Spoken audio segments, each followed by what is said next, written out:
ॐ श्रुतिस्मृतिपुराणानाम् आलयं करुणालयं नमामि भगवत्पादं शङ्करं लोकशङ्करम्। ॐ स्थापकाय च धर्मस्य सर्वधर्मस्वरूपिणे अवतारवरिष्ठाय रामकृष्णाय ते नमः।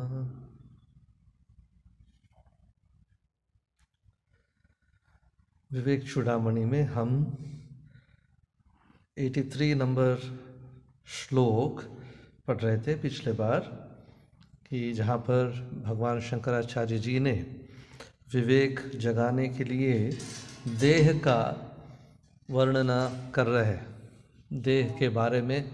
हाँ 83।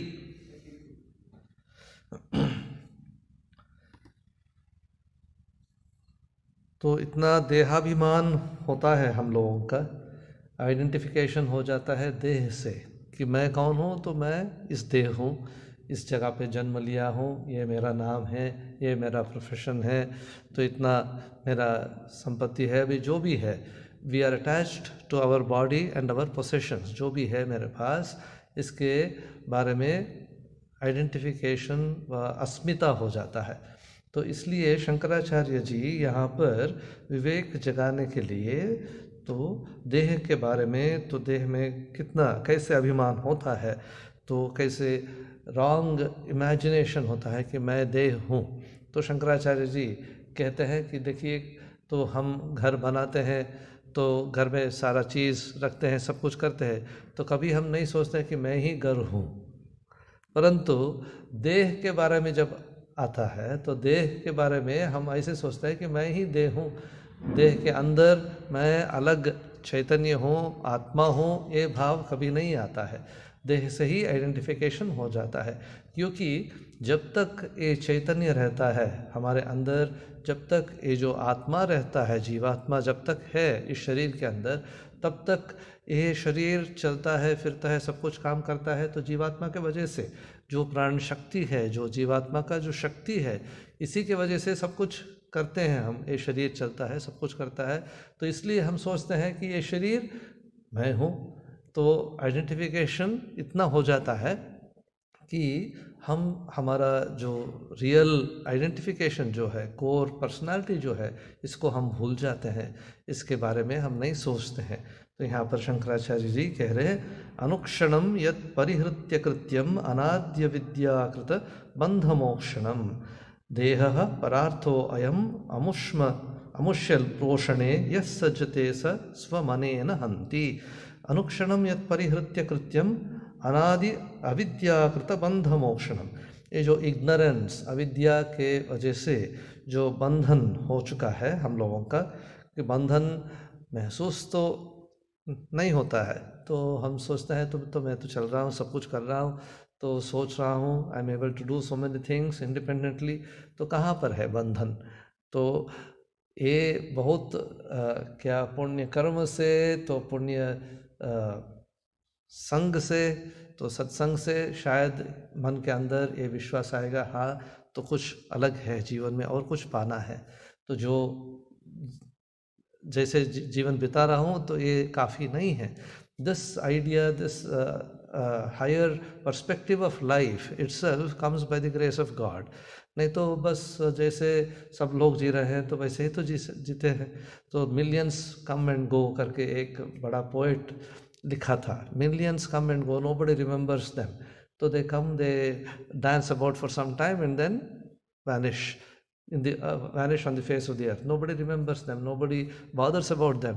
तो वैसे नहीं होना चाहिए। तो स्वामी विवेकानंद जी भी कहते हैं, तो having been born on this earth, let us leave a mark behind, let us try to help humanity, let us try to get liberated। तो भगवान ने ये मौका दिया है कि मनुष्य जन्म, तो शंकराचार्य जी पहले ही कह दिया कि 3 बहुत पुण्य से मिलता है, बहु जन्म का पुण्य से मिलता है।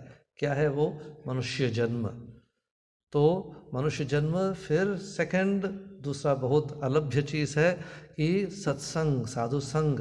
तो अच्छा बात सुनने का जो मौका, तो थर्ड है मुमुक्षुत्व, तो मुक्त होने के लिए इच्छा अगर जागता है तो मन में, तो ये तो बहुत भाग्य का बात है। तो क्योंकि मनुष्य जन्म में ही हम इंडिपेंडेंटली सोच सकते हैं, विचार कर सकते हैं, जीवन को बेहतर कर सकते हैं, क्योंकि प्राणी तो कुछ नहीं कर सक पाता है, तो रिफ्लेक्स एक्शन में चलता है उसका जीवन। Only human being is able to decide that I want to change my life into a better person. आज जो हूँ तो इससे बेहतर मैं बनना चाहता हूँ, सबसे प्यार से बात करना चाहता हूँ, तो क्रोध, काम, मद, मत्सर जो भी है इसको अतिक्रम करना चाहता हूँ।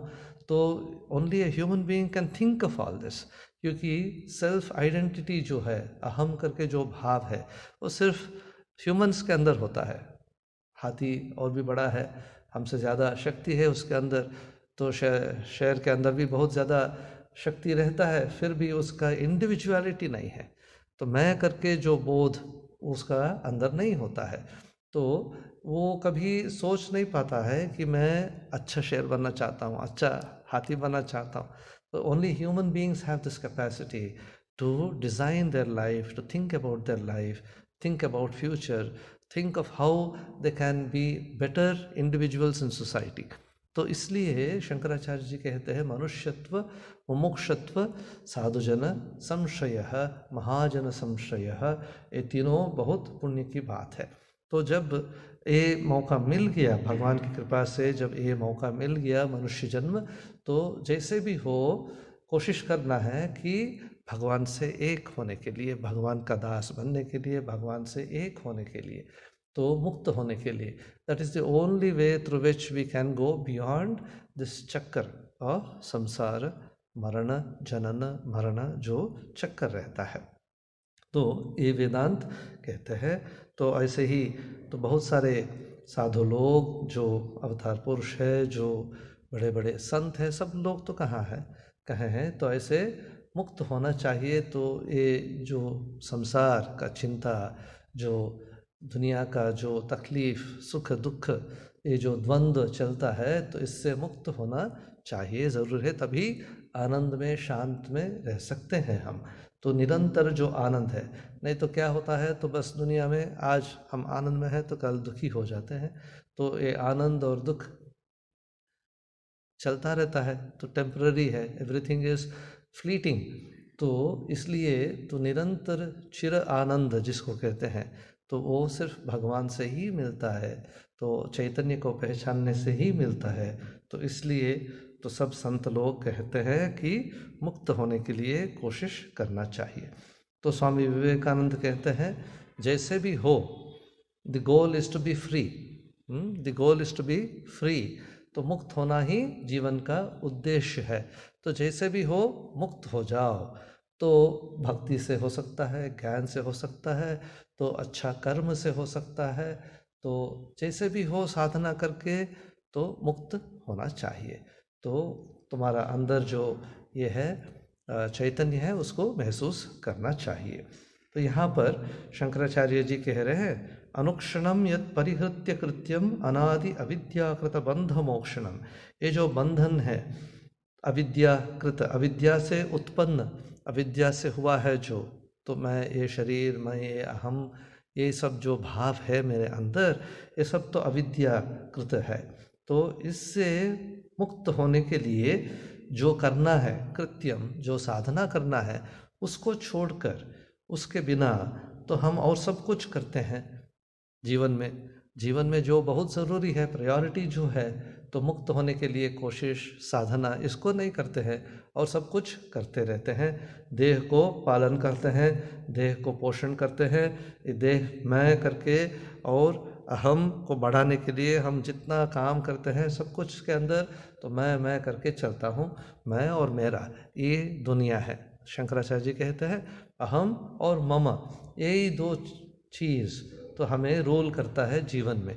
तो इसलिए शंकराचार्य जी कहते हैं ये देह परार्थो अयम अमुष्य पोषणे यस सज्जते स स्वमनेन हंति। जो इस देह को खुद का स्वरूप समझकर, he who tries to only take care of the body he who tries to only protect the body, who tries to enhance the body, thinking that if the body is all right, I am all right. तो सब कुछ देखिए ना शरीर के ऊपर नहीं निर्भर रहता है, क्योंकि we have all facilities, in spite of every facility and all that, the body goes through different problems, illnesses, ये सब कुछ, and then ultimately at one day it becomes one with the soil. तो मृत्यु सबके पीछे है. तो शंकराचार्य जी पिछले एक श्लोक में कहा कि जब भी हम चलते हैं तो हमारे पीछे पीछे मृत्यु साथ साथ में चलता रहता है, कि कब मृत्यु होगा हम नहीं जानते हैं. तो इसलिए शंकराचार्य जी कहते हैं देह परार्थः, दूसरों के लिए ये शरीर है तो हमारे लिए तो नहीं है. तो अगर हमारे लिए है शरीर तो इससे मुझे फ़ायदा उठाना है तो मुझे मुक्त होना चाहिए. तो मेरा परिवार के लिए, पिताजी के लिए, माताजी के लिए, सबके लिए, दुनिया के लिए हम शरीर पोषण करते हैं, परंतु खुद के बारे में हम नहीं सोचते हैं. शंकराचार्य जी ये कह रहे हैं यहाँ पर देहः परार्थः अयम अमुष्य पोषणे यह सज्जते स स्वमनेन हन्ति. तो जो साधना नहीं करता है तो वो खुद को मार रहा है, ही इज किलिंग हिमसेल्फ. तो जैसे उपनिषद में भी ईशावास्य उपनिषद में है असुर्या नामते लोका अंधे न तमसा वृताः तागमस्ते प्रेत्याभिगच्छन्ति एके च आत्महनो जनाः. तो जो साधना नहीं करते हैं वहाँ पर शंकराचार्य, तो वहाँ पर ईशावास्य उपनिषद में कह गया है कि दे आर कमिटिंग सुइसाइड. क्यों? आत्महत्या कर रहे हैं. क्यों?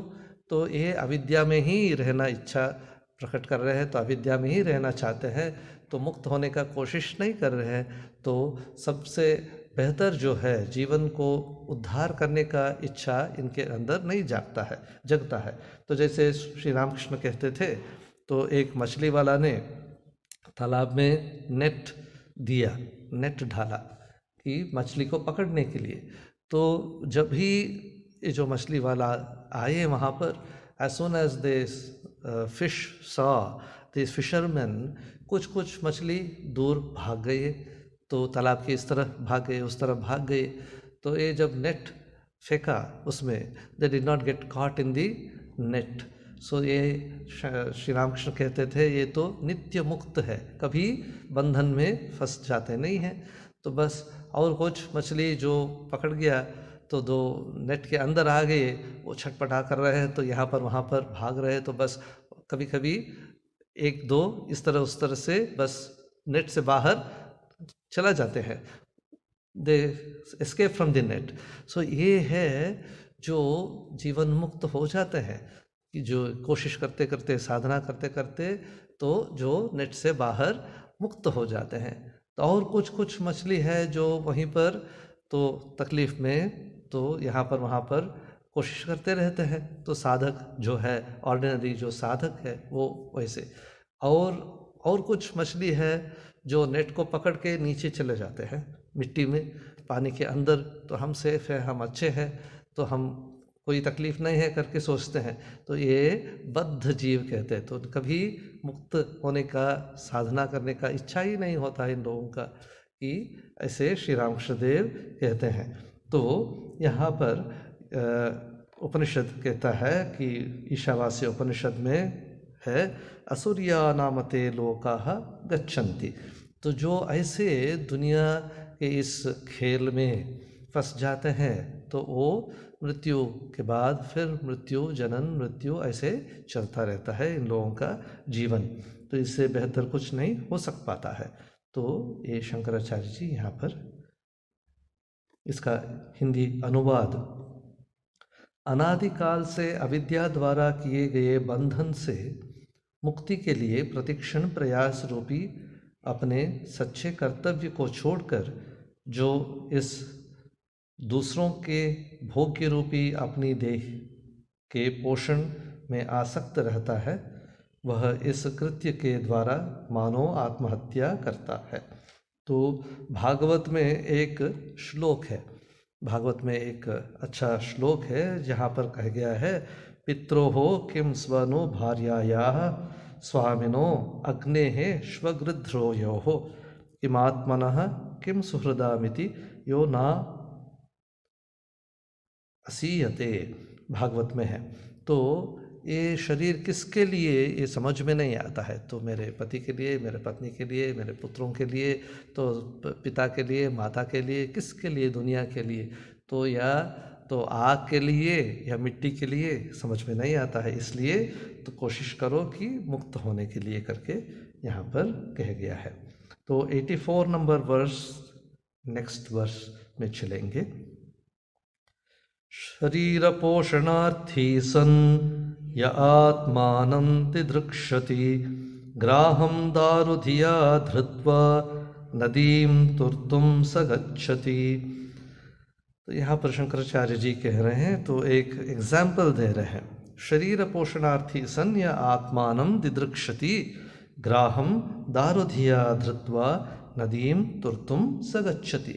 तो अगर हम सोचते हैं कि शरीर को पोषण करने से, शरीर को पालन करने से, तो शरीर को अच्छा देखभाल करने से तो मैं अच्छा रहूँगा, तो मैं ये शरीर हूँ, ऐसे अगर मेरा सोच है, तो फिर ये कैसे हो सकता है। तो शंकराचार्य जी एक एग्जाम्पल दे रहे हैं कि अगर हम सोचते हैं कि शरीर को भी पोषण करूँगा और आत्मा का भी साधना करूँगा, दोनों को करूँगा करके अगर ऐसे हम सोचते हैं, तो शंकराचार्य जी कहते हैं, तो अगर एक आदमी नदी पार करने के लिए गया है, नदी के पास, नदी की इस तरह से उस तरह जाना है उसको, तो गांव में जाना है, उस तरह जो गांव है, तो नदी में देखता है तो कैसे जाना है, उस तरह पानी है, तो पानी बह रहा है, तो बस वो देखता है तो एक बड़ा लकड़ी जैसा वहाँ पर बह रहा है, तो लकड़ी को पकड़ता है तो नदी के उस तरह जाने के लिए, तो परंतु वो लकड़ी नहीं है, वो मकर है। वो नहीं जानता है कि ये मकर है, तो मकर को पकड़ लिया, तो मकर के ऊपर बैठ गया कि सोच रहा है कि मैं उस तरह जाऊंगा, तो वो नदी के बीच में ले जाता है और बस उसको डुबा देता है और खा लेता है। तो ऐसे होता है दुनिया। अगर हम सोचते हैं कि दोनों को करूँगा, कि शरीर को भी पोषण करूँगा, आत्मा का भी चिंतन करूँगा, साधना भी करूँगा, तो नहीं चलता है। तो यहाँ पर तो शंकराचार्य जी कह रहे हैं, तो आत्मा के बारे में अगर सोचना है, करना है, साधना करना है, तो निष्ठा से करना है, तो निष्ठा होना चाहिए। जैसे श्री रामकृष्ण देव कहते थे कि एक एग्जाम्पल देते थे श्री रामकृष्ण, तो कुछ बंदे तो नदी में तैर करने के लिए जाने के लिए तो नौका में बैठ गए, तो नौका में रात हो गया था, अंधकार था, तो वहाँ पर बोट में बैठ गए, तो नाव में बैठ गए, और तो सारा रात, पूरा रात तो रो कर रहे हैं, they are going on rowing, तो सोच रहे हैं कि हम उस तरह पहुँच जाएंगे सुबह सुबह। तो बस सब जब सुबह हुआ, जब सूरज निकली, तो फिर देखा कि जहाँ पर थे वहीं पर है। तो वो बोट में जो एंकर था, जो पत्थर डाला था, तो बांधा था, उसको नहीं निकाला, तो फिर बोट के अंदर बैठ गए और सारा रात मेहनत करते करते they spend the whole night in trying to move the boat by rowing. तो ऐसे बेकार जो एक्सरसाइज होता है ना, तो श्री रामकृष्ण देव कहते हैं, तो ऐसे दोनों चीज़ नहीं चलता है। तो स्वामी जी भी कहते हैं, तो you can not worship God and mammon, mammon के मतलब मनी या demon, you can not worship God and demon in the same life. तो इधर गॉड और इधर डेमन। अगर भगवान के लिए तो जीवन को बिताना है, तो बस पूरी जीवन भगवान के लिए देना है, सब कुछ के अंदर भगवान को ही महसूस करना है, भगवान का ही सेवा करना है। तो ये है शंकराचार्य जी का ये जो श्लोक। यहाँ पर जो व्यक्ति सारे समय शरीर के पालन पोषण में ही व्यस्त रहते हुए अपने आत्मस्वरूप का दर्शन करने का इच्छुक है, वह मानो घड़ियाल को ही काट समझ उसे पकड़कर नदी पार करना चाहता है। अगला नेक्स्ट श्लोक में जाएंगे। ये सब हो चुका है शायद, ये सब हम एक बार पढ़ चुके हैं, तो फिर भी याद दिलाने के लिए मैं इसको फिर से पढ़ रहा हूँ। मोह एव महामृत्युः मुमुक्षोर्वपुरादिषु, मोहो विनिर्जितो येन स मुक्तिपदमर्हति। मोह एव महामृत्युः मुमुक्षोः वपुरादिषु मोहो विनिर्जितो येन स मुक्तिपदम अर्हति। तो मुमुक्षो हो, जो मुक्त होने के लिए कोशिश कर रहे हैं, जो साधक है, जो इस संसार चक्र से, तो मृत्यु के चक्र से जो बचना चाहते हैं, जो इससे पार करना चाहते हैं, तो इनके लिए मोह, जो ये शरीर के बारे में मोह, तो दुनिया के बारे में जो मोह, ये महामृत्यु जैसा है। तो यही फंस देता है, that brings it down completely, उसका नाश कर देता है। मोह एव महामृत्यु मुमुक्षो वपुरादिषु, वपुरादिषु मोह। तो दिस बॉडी, अहंकार, ये जो मेरा शरीर, मन, अहंकार, इंद्रिय, इसके बारे में जो मोह, यही महामृत्यु है मुमुक्ष के लिए, साधक के लिए। तो अगर मोह नहीं है तो शरीर के बारे में और दुनिया के बारे में वैराग्य है, तो सोच विचार है, तो साधन करने के लिए इच्छा है, निष्ठा है, श्रद्धा है, तो फिर वो मुक्त हो जाता है। तो मुक्ति के लिए वो अर्हत हो जाता है। मोहो विनिर्जितो येन स मुक्ति पदम अर्हति। अगर मोह नहीं है तो दुनिया के बारे में, शरीर के बारे में मोह नहीं है, तो मुक्ति उसका आसानी हो जाता है करके शंकराचार्य जी यहाँ पर कह रहे हैं। तो होली मदर शारदा देवी, माता शारदा देवी के जीवन में तो एक बहुत अच्छा इंसिडेंट है। तो जब श्री रामकृष्णदेव के देहावसान के बाद, after the passing away of Shri Ramakrishna, तो जब नीलांबर बाबू बगीचा में बेलूर मठ, जब ही जो है रामकृष्ण मठ जहाँ पर हुआ था, तो वहाँ पर श्री माँ रहती थी पास में, जो नीलांबर बाबू बगीचा है, तो वहाँ पर गंगा के किनारे पे वहाँ पर रहती थी श्री माँ। तो एक दिन वैसे वहाँ पर गंगा के किनारे पे वो जो घाट है वहाँ पर बैठी थी, तो तब देखी कि पीछे से कहीं से श्री रामकृष्णदेव आ गए। श्री रामकृष्णदेव का देहांत तो हो चुका था, तो फिर भी दर्शन हो रहा है श्री माँ का कि, तो श्री रामकृष्णदेव आए वहाँ पर और सीधा गंगे में चले गए, उतर गए। He walked into the Ganges, तो गंगे के पानी के अंदर विलीन हो गए। He became one with the Ganges water. पूरा वहाँ पर पूरा गंगा जैसे श्री रामकृष्णदेव का शरीर चला गया।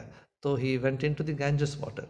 और कहीं से स्वामी विवेकानंद भी आए, नरेंद्र जो स्वामी विवेकानंद बने, तो उन्होंने आए और वो पानी लेकर, हाथ में लेकर जय राम कृष्ण करके जितने लोग थे वहाँ पर, जितना लोग थे, तो बहुत सारे लोग उनके ऊपर उसको फेंक रहे हैं, तो सब लोग मुक्त हो रहे हैं।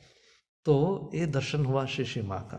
श्री माता जी ने देखा ऐसे श्री रामकृष्णदेव के नाम लेकर सबको मुक्त कर रहे हैं स्वामी विवेकानंद। तो फिर उनके मन में एक संशय आ गया, तो सब लोग मुक्त हो गए क्या? जिसके ऊपर जो पानी, गंगा का पानी गिरा, तो सब लोग मुक्त हो गए क्या? श्री माँ का मन में एक संशय आ गया।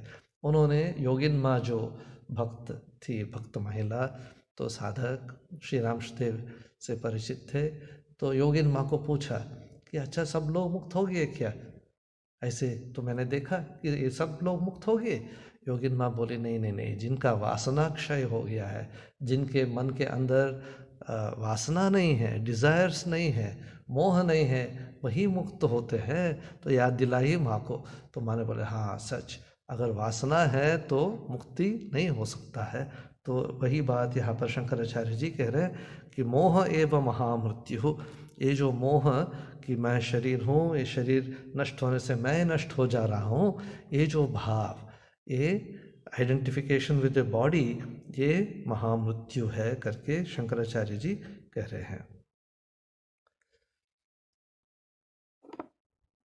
मुमुक्षु मुक्तिकामी के लिए शरीर आदि के प्रति मोह ही महामृत्यु के समतुल्य है। जिसने मोह पर विजय पाली है वही मुक्ति पद का अधिकारी है। ये शंकराचार्य जी यहाँ पर कहते हैं 85 नंबर वर्ष में। तो नेक्स्ट श्लोक में जाएंगे हम। मोहं जहि महामृत्युं देहदारसुतादिषु यं जित्वा मुनयो यान्ति तद्विष्णोः परमं पदम्। मोहं जहि महामृत्युं देहदारसुतादिषु यं जित्वा मुनयो यान्ति तद्विष्णोः परमं पदम्। तो जो महामृत्यु के रूपी मोह से मुक्त होने के लिए कोशिश करो, मोहम जही, तो इसको conquer this attachment to the body, mind, ego, your small personality, तो इसको छोड़ना ज़रूरी है।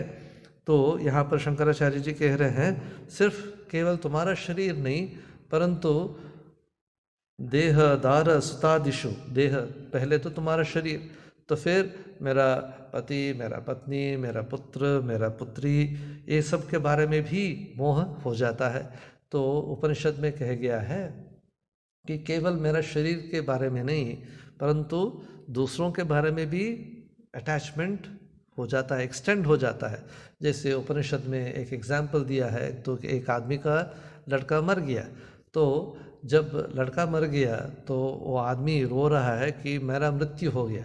तो किसी ने आके पूछा कि तुम्हारा मृत्यु कहाँ पर हुआ? तुम्हारा लड़का का मृत्यु हो गया। तो एक्सटेंशन ऑफ बॉडी हो जाता है लड़के के साथ, फैमिली के साथ। तो इसलिए तो सिर्फ मेरा शरीर नहीं, मेरा लड़का, मेरा फैमिली जो भी है, सब कुछ मैं ही हूँ, ये बात जो होता है, तो ये जो अज्ञान से होता है कि मैं खो गया, if something happens to my family और my body, something is wrong with me itself, तो मैं अमर हूँ, ये भाव कभी नहीं होता है मन के अंदर। This is what Shankaracharya ji is saying here. Identification with the body extends to family also. मोहम जहि महामृत्युम देहदार सुतादिषु। तो attachment to body, attachment to family, attachment to your near and dear ones, ये सब जो होता है, यम जित्वा मुनयो यान्ति तद विष्णोः परमं पदम। तो इसको अगर हम जय कर सकते हैं, ये मोह को हम अगर जय कर सकते हैं, अतिक्रम कर सकते हैं, तो फिर कहाँ पर पहुँचेंगे हम, कहाँ जाएंगे? तद विष्णोः परमं पदम। विष्णु जो भगवान सर्वत्र विराजमान है, सब जगह में है, तो ऐसे जगह नहीं है जहाँ पर भगवान नहीं है। विष्णु की मतलब क्या?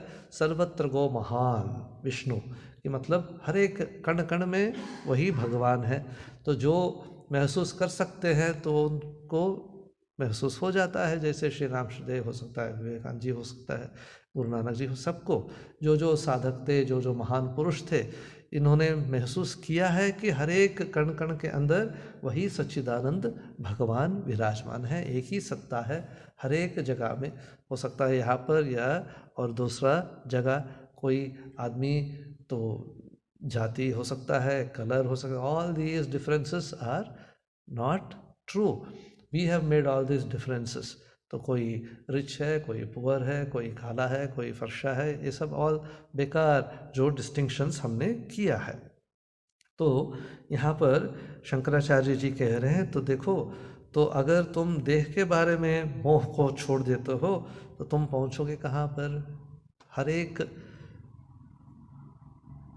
साधु संत जहाँ पर जाते हैं, तो महान पुरुष जहाँ पर जाते हैं, विष्णु हो परमं पदम, तो भगवान विष्णु के पास या जो सच्चिदानंद परब्रह्म है उसी के पास एक हो जाएंगे।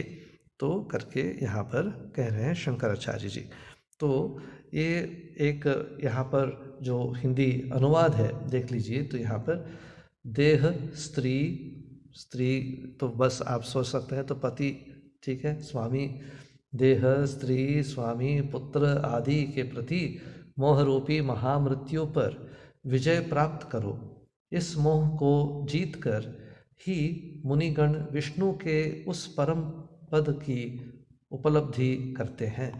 तो ये बहुत इम्पोर्टेंट है कि अगर इसको छोड़ सकते हैं, मोह को छोड़ सकते हैं, तो हम मुक्ति पा सकते हैं। तो एक छोड़ने से ही दूसरा मिलता है, जैसे साइंस में है ना। So this mind does not like vacuum ना। wherever there is vacuum, immediately something else comes and occupies. In the world also, अगर कोई जगह पे वैक्यूम है तो इमीडिएटली वाटर और एयर और something comes and occupies it. तो वैसे ही ये मन के अंदर भी तो खाली नहीं रख सकता है मन। तो अगर दुनिया नहीं है, दुनिया के बारे में चिंता नहीं है, मोह नहीं है, तो और किसी को पकड़ना चाहिए। तो नेगेटिव, ये जो नेगेटिव है इसको हटाने से तो कुछ पॉजिटिव देना है मन को पकड़ने के लिए, तो भगवान का पाद पद्म दे देना, भगवान का चिंता दे देना, तो बस जप हो सकता है या साधना हो सकता है, तो भक्ति हो सकता है या ज्ञान हो सकता है, something which will keep the mind completely absorbed. एक से निकाल दिया तो दूसरे में उसको पूरा पूरी देना है मन को, तो तब क्या होता है, मन कंप्लीटली एंगेज हो जाता है। तो this is what our sadhana says. तो जब भी हम भगवान का नाम लेते चलेंगे, जितना ले सकते हैं भगवान का नाम, तो इतना विषय आसक्ति जो है, संसार का आसक्ति जो है, मोह जो है, तो वो कम हो जाता है, कम होता है, चलता है। तो जैसे श्री रामकृष्ण देव कहते हैं, तो अगर हम नॉर्थ की ओर चलते हैं, as we start moving towards the north, dakshin, south, automatically पीछे पीछे चला जाता है। तो ऐसे नहीं है कि मुझे कोशिश करना है कि नहीं मैं दक्षिण से बाहर जाना है, दक्षिण से दूर जाना है, दक्षिण से दूर, ज़रूरत ही नहीं है। तो पैदल करना है नॉर्थ की ओर, बस दक्षिण ऑटोमेटिकली पीछे चला जाता है, कोशिश नहीं करने का है। तो ऐसे तो पॉजिटिव जब जितना बढ़ता है, as much as sadhana we can do, automatically attraction for the world पीछे चला जाता है, it automatically reduces. So this is what Shankaracharya ji is saying here. तो मोहम जहि महामृत्युम, तो ये मोह से ही मृत्यु और जनन चलता रहता है। तो देखिए ना, शंकराचार्य जी का वो जो स्तोत्र है, बहुत प्रसिद्ध स्तोत्र है ना, भज गोविंदम भज गोविंदम गोविंदम भज मूढ़मते। तो वहाँ पर कहते हैं शंकराचार्य जी, पुनरपि जननम पुनरपि मरणम पुनरपि जननी जठरे शयनम। तो ये जो सर्कल है, तो कर्म व जो वासना जब तक है मन के अंदर, जब तक इच्छा है इसको वो करना है, वो करना है, ये करना है, जब तक प्लानिंग चलता रहता है मन के अंदर, तब तक ये दुनिया से मुक्त हो नहीं सक पाते हैं। तो फिर से आना पड़ता है। तो बाद में शंकराचार्य जी कहते हैं, तो क्यों हम शरीर ग्रहण करते हैं? ये वासना के वजह से। तो ये करना है, वो करना है, यहाँ पर जाना है, वहाँ पर जाना है। तो ये सब जो मोह है, इसके वजह से हम फिर से हम जन्म लेते हैं। तो जब तक ये वासना रहता है तब तक तो ये जन्म का चक्कर में फंस जाते हैं। तो नेक्स्ट वर्स, नेक्स्ट श्लोक 87 नंबर श्लोक में जाएंगे। वक मांस रुधिर स्नायो मेदो मज्जास्थि संकुलम पूर्णम मूत्रपुरीषाभ्याम स्थूलम निंद्यमिदम वपुः। तो शरीर का वर्णन कर रहे हैं यहाँ पर, स्थूल शरीर का वर्णन कर रहे हैं शंकराचार्य जी। तो ये शरीर क्या है, शरीर का अंदर क्या है, बाहर क्या है। जो दिखता है शरीर, हम सोचते हैं तो आदमी खूबसूरत है, आदमी युवक है तो बस full of strength, full of vigour, full of beauty, ऐसे सोचते हैं। तो हम लोग भी सोचते हैं कि शरीर जब अच्छा रहता है तो बस आनंद में मस्त हो जाते हैं शरीर के बारे में, तो सोचते हैं कि सब कुछ हो जाएगा शरीर के वजह से। But as age catches up, as some problem comes, immediately we understand that the sharira is not everything. There is something higher than sharir. तो यहाँ पर शंकराचार्य जी कह रहे हैं, त्वक, त्वचा, मांस, रक्त, स्नायु, मेद, मज्जा तथा अस्थियों, यही है शरीर। तो जो हमारा शरीर का जो बोध है, जो beauty, what ever the body, beauty of the body is only skin deep करके है ना। तो इंग्लिश में एक कहावत है, स्किन डीप है। तो थोड़ा कट करो तो बस फिर खून सब कुछ निकल जाता है। डॉक्टर लोग जानते हैं कैसे, तो थोड़ा कट हो गया तो बस कोई ऑपरेशन कर दिया। तो कितने सारे doctors I have seen, students ना, जो मेडिकल साइंस में स्टूडेंट्स जो पहले MBBS में ज्वाइन करते हैं, तो उन लोगों को तो पहले they take them to practicals वगैरह ना, जहाँ पर डेड बॉडी को कट करना है, ये करना है, वो करना है, पोस्टमार्टम वगैरह, ये सब तो आदत होना चाहिए उनको। तो बॉडी को कट करना, तो ऑपरेशंस वगैरह जैसे कैसे होता है इसको देखने के लिए ले जाते हैं।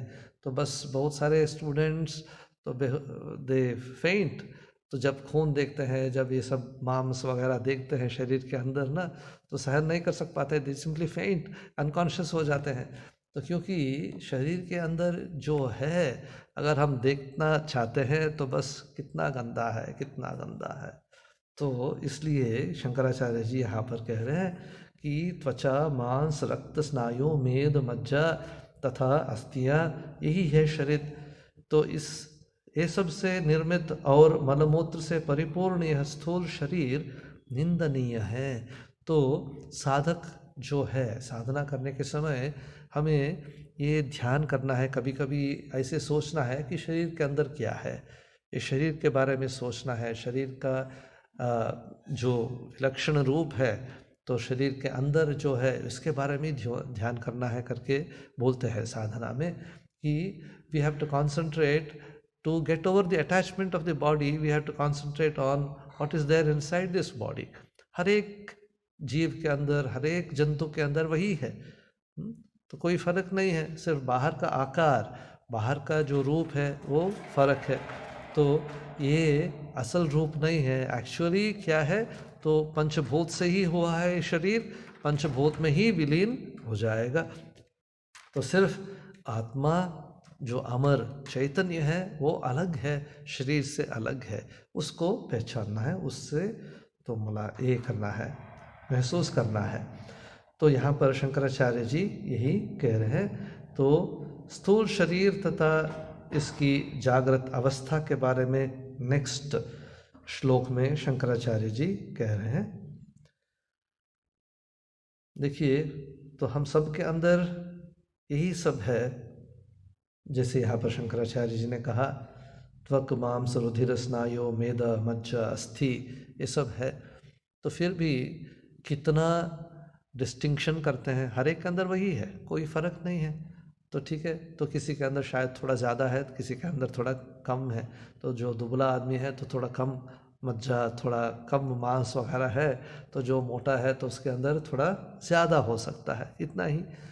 तो बस, किंतु how much of distinction we make, how much of difference we see ना, बीच में आदमी के बीच में कितना डिफरेंस करते हैं, कितना फ़र्क देखते हैं हम।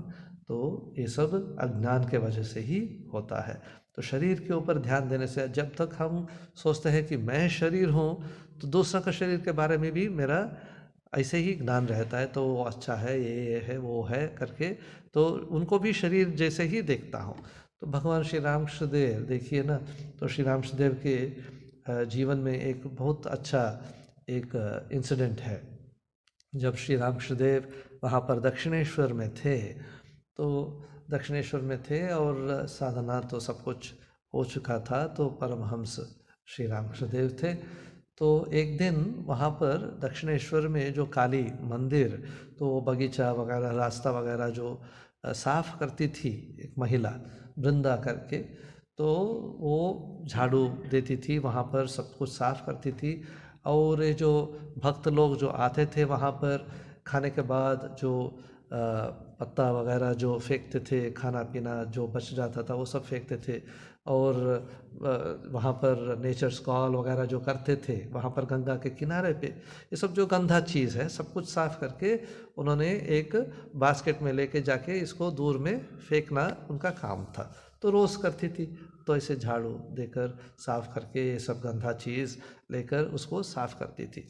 तो एक बार श्री रामकृष्णदेव जब कमरे से बाहर गंगा के ओर चल रहे हैं, तो जा रहे हैं, तो बस उस तरह से ये महिला ये सब गंदा चीज़ सिर पर लेकर हाथ में झाड़ू पकड़ कर आ रही थी, उस तरह से आ रही थी। तो श्री रामकृष्णदेव ने देखा कि उन्होंने आ रहे हैं। तो अगर हम लोग वहाँ पर रहते थे तो क्या करते थे, तो बस इमीडिएटली ऐसे कर्चीफ लेते थे या ये करते थे, तो दूर हटा जाते थे। तो बस वो गंदा चीज़ जाएगा तो फिर हम जाएंगे, ऐसे सोचते थे। तो श्री रामकृष्णदेव ने उनको नमस्कार करके वहीं पर साष्टांग नमस्कार किया और बोला कि माँ, तुम इस रूप में अगर ये सब काम नहीं करते हो तो कैसे होगा। इस रूप में तुम ही ये सब काम कर रहे हो, साफ कर रहे हो, इसी रूप में तुम आई हो ये सब साफ करने के लिए, दुनिया को साफ रखने के लिए। देखिए कैसे दृष्टि, जो जिसको हम घृणा करते हैं, जो अनटचेबल करके ये सब जैसे भाव है, तो श्री रामकृष्ण देव जी के अंदर स्वयं माँ को ही जगत जननी को देख रही है, देख रहे हैं। तो जब हमारे अंदर, when we are able to see God in ourselves, we see God in others also. If we see ourselves only as a body, as somebody bad, we will see bad in others also. यही है, जैसे हम देखते हैं वैसे ही दूसरों को, जैसे हम खुद को महसूस करते हैं वैसे दूसरों को भी महसूस करेंगे। तो एक कहानी है, तो बचपन में मैंने पढ़ा था। तो एक राजा था, तो राजा थोड़ा पगला था वो राजा। तो जैसे वो चाहता था वैसे ही होना चाहिए, तो दूसरों का बात नहीं सुनता था राजा। तो जैसे होता है ना डिक्टेटर, जैसे होता है ऑटोक्रेट जैसे होता है। तो फिर उसका मन में एक दिन अचानक एक आइडिया आ गया। तो उन्होंने तो मिनिस्टर को बुलाया, प्राइम मिनिस्टर को बुलाया, बोला तो देखो, तो मुझे ग्रीन कलर बहुत अच्छा लगता है, हरा कलर बहुत अच्छा लगता है, तो पूरा जो राज्य है ना, सब मकान सब कुछ ग्रीन कलर होना चाहिए और कोई कलर नहीं होना चाहिए। तो ऐसे व्यवस्था करो कि पूरा सब कुछ ग्रीन कलर होना चाहिए, पूरा राज्य ग्रीन कलर बन जाना चाहिए। तो ये मिनिस्टर ने कहा, अरे तो ये तो बहुत खतरनाक है, तो आज बोलेंगे ग्रीन, कल कुछ दिन के बाद तो बोलेंगे तो रेड, और कुछ दिनों के बाद बोलेंगे, और कोई कितना मेहनत कितना पैसा, ये सब कहाँ पर, सब लोग कैसे सुनेंगे इसको, क्यों करेंगे वैसे जैसे राजा बोलेंगे, तो ये तो बेकार है। तो ये राजा को समझाना चाहिए, कुछ तो करना चाहिए करके सोचा तो क्या करना है। तो बोला तो ठीक है, तो अच्छा है। तो बोला कि मुझे समय दीजिए, तो 1 घंटा के बाद मैं आऊँगा आपके पास करके। तो राजा ने बोला ठीक है। तो ये घर पे गया, और जब वापस आया राजा के पास, एक ग्लासेस लेके आया, स्पेक्टिकल्स, क्या, तो ग्रीन कलर का ग्लास लगाया है उसमें। तो बोला कि राजा को इसको पहन लीजिए तो पूरा दुनिया आपको ग्रीन दिखाएगा। तो बोला अच्छा, इतना आसानी है, तो बस ठीक है, तो पहन लिया, तो बस पूरा सब कुछ ग्रीन दिख रहा है। तो सब कुछ जहाँ भी दृष्टि जा रहा है तो वहाँ पर ग्रीन दिख रहा है। तो ऐसे, तो जैसे हम देखेंगे वैसे दुनिया बदल जाता है। ये बहुत इम्पोर्टेंट है। इसलिए तो श्री श्री माँ कहती है ना, माँ का वाणी है, तो कोई दूसरा नहीं है दुनिया में, तो किसी का दोष नहीं देखना। क्यों? सब कुछ तुम ही हो दूसरा रूप में।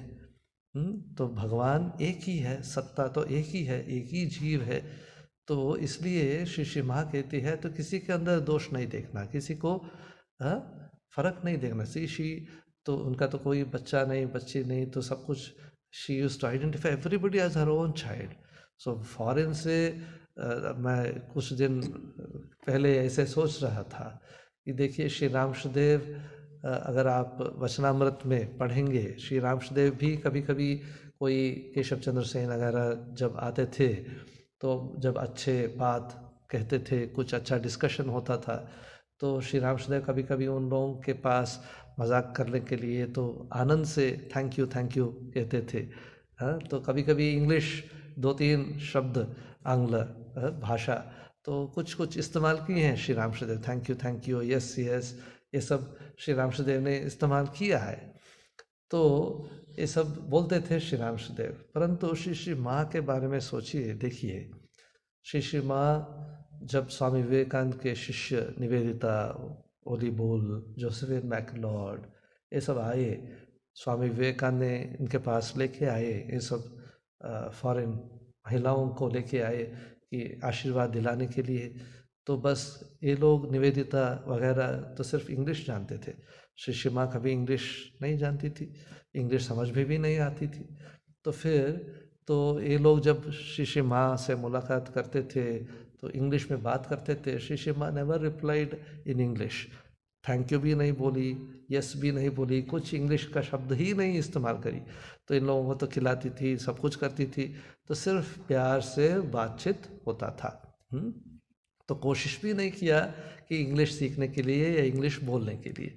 श्री रामकृष्ण एटलीस्ट कुछ कुछ शब्द बोलते थे, श्री श्री माँ कभी नहीं बोली, इंग्लिश का कोई शब्द नहीं बोली। तो ये है श्री श्री माँ का जो हृदय है, तो मातृभाव जो है, how some everybody used to feel that she is our mother. जो भी आते थे उनके पास तो सबको समझ में आता था कि ये माँ है।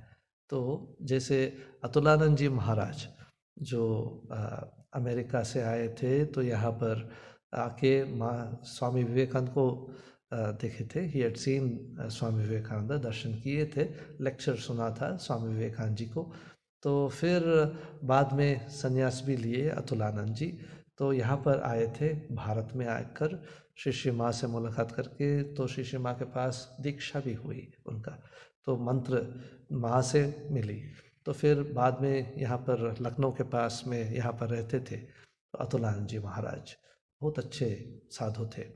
तो अतुलानंद जी महाराज को किसी ने पूछा, तो आप तो फॉरेनर हैं, इंग्लिश मैन हैं, तो आपने यहाँ पर आके शिष्य माँ से मुलाकात करके उनसे दीक्षा मिल गया आपको, तो दीक्षा के समय में तो माँ ने जो इंस्ट्रक्शंस दिया, उपदेश दिया, कैसे जप करना है, कैसे ध्यान करना है, ये सब कैसे समझ में आया आपको? क्योंकि माँ तो इंग्लिश नहीं जानती थी, तो आपको कैसे समझाया माँ ने? तो दीक्षा की मतलब क्या है, उपदेश क्या क्या दिया माँ ने, जप कैसे करना है, ये सब कैसे समझ में आ गया आपको? तो किसी ने पूछा अतुलानंद जी से। तो अतुलानंद जी ने बोला, देखो, जब बच्चा माँ के पास जाती है, तो उसको तो कोई भाषा ज़रूरत होता है क्या? तो भाषा तो ज़रूरत नहीं होता है, माँ जैसे ही समझाती है तो वैसे ही समझ आता है तो बच्चा। तो there is a loving relationship between the child and mother, कोई लैंग्वेज ज़रूरत नहीं है वहाँ पर। तो वैसे सब कुछ मुझे समझ में आ गया जैसे माँ ने सिखाया करके। तो यहाँ पर शंकराचार्य जी यही बोल रहे हैं कि ये शरीर जो है निंद्यम इदम वपुः, तो ये शरीर पालन पोषण के लिए ये नहीं है। It is not important to take care of the body, जितना हो सकता है मिनिमम जो है इतना करना है। तो शरीर के बारे में ज़्यादा सोचना, ज़्यादा विचार करना ये नहीं है, इम्पॉर्टेंट नहीं है। तो शरीर के अंदर जो आत्मा है इसके बारे में सोचना ज़रूरी है। तो पंचीकृतेभ्यो भूतेभ्यः स्थूलेभ्यः पूर्वकर्मणा समुत्पन्नमिदं स्थूलं भोगायतनम् आत्मनः अवस्था जागरस्तस्य स्थूलार्थानुभवो यतः। 88 नंबर श्लोक। पंचीकृतेभ्यो भूतेभ्यः स्थूलेभ्यः पूर्वकर्मणा, इस शरीर के लिए, जन्म के लिए दो कारण शंकराचार्य जी कहते हैं यहाँ पर। पूर्वकर्मणा, तो पिछले जन्म में जितना हो चुका है जन्म, उसमें जो कर्म किए हैं, तो प्रारब्ध कर्म जो है, जो वासना है, इसके वजह से। और पंचीकृतेभ्यो भूतेभ्यः स्थूलेभ्यः शरीर, तो ये जो पूर्व कर्म वासना, तो इसके लिए तो जन्म लेना पड़ता है। तो क्योंकि वो वासना जब तक रहता है तब तक फिर से जन्म लेना पड़ता है।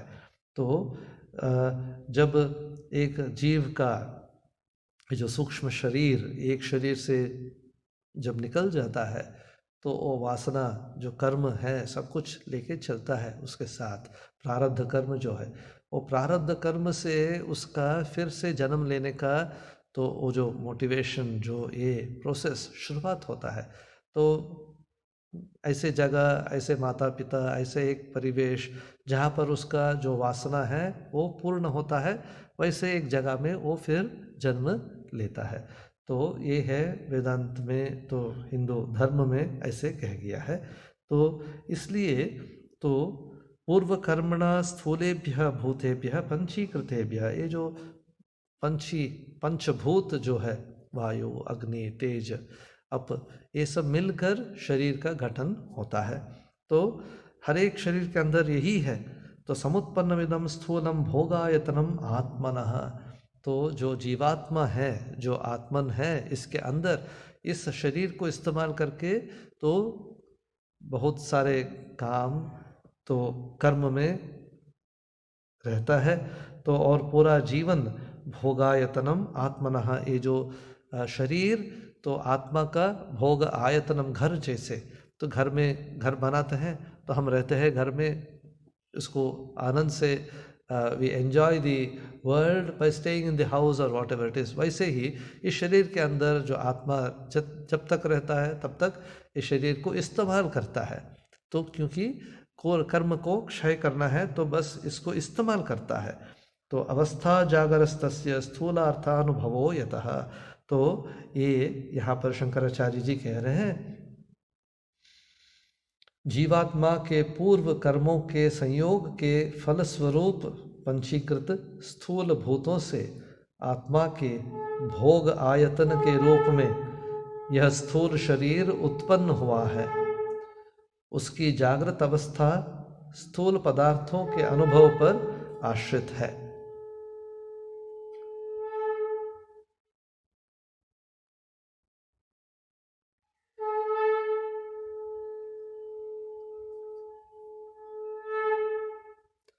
जागृत अवस्था में ही जब हम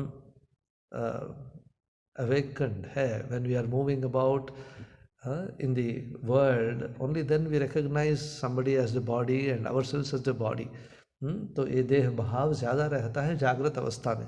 जब सो गए तो बस पूरा दुनिया खो गया ना, जैसे श्री रामकृष्णदेव कहते हैं ना, तो वचनामृत में श्री रामकृष्णदेव कहते हैं, तो जो बड़े आदमी, जितना बड़ा राजा भी हो सकता है, जो भी है तो बड़ा बड़ा आदमी हो सकता है, तो जब वो सो जाता है, जब नींद में चला जाता है, तो अगर उस मुख के अंदर बुरा पानी डालो या जो भी करो तो महसूस नहीं होता है उसका, तो फ़र्क नहीं पड़ता है। तो हो सकता है दिन में वो बड़ा आदमी है, परंतु रात में जब सो जाता है तो बस मुख में जाके कोई कुछ गंदा चीज़ दिया तो बस उसको समझ में नहीं आता है, तो बस दुनिया पूरा खो गया है उसका दुनिया में, तो नींद में। तो वैसे तो देखिए, जब हम वी आर अवेक, जब जागृत अवस्था में हम सोचते हैं शरीर के बारे में, ये सब के बारे में सोचते हैं, दुनिया के बारे में हम दिखाते हैं कि ये मैं हूँ, वो हूँ, अच्छा मैं इंजीनियर हूँ, मैं डॉक्टर हूँ, मैं राजा हूँ, ये सब भाव कब तक रहता है? जब तक हम जागृत हैं। बस जब सो गए, नींद में चले गए, ड्रीम स्टेटस में, तो कुछ नहीं पता पड़ता है, वी कांट अंडरस्टैंड। तो अगर किसी ने आके आपको पूछा कि अच्छा आपका ड्रीम कब शुरुआत हुआ, will you be able to tell? No. तो ड्रीम अवस्था में वही सच है, वो दुनिया जो ड्रीम वर्ल्ड वही सच मानो लगता है। तो we are not able to say when dream starts, when dream ends. जब हम जागते हैं तो बस ड्रीम छूट जाता है। तो ड्रीम कब शुरुआत होता है ये भी महसूस नहीं होता है। तो वैसे ही ये जो जागृत अवस्था, इसको वेदांत में कहते हैं ये भी एक स्वप्न है। तो भगवान का स्वप्न चल रहा है, भगवान का लीला चल रहा है। तो जब हम इससे मुक्त हो जाते हैं तो ये जो स्वप्न छूट जाता है, तो हम मुक्त हो सकते हैं। तो ये यहाँ पर शंकराचार्य जी कह रहे हैं, तो जागृत अवस्था में ही हम इस शरीर को महसूस करते हैं, शरीर को पालन करते हैं, ये सब करते हैं।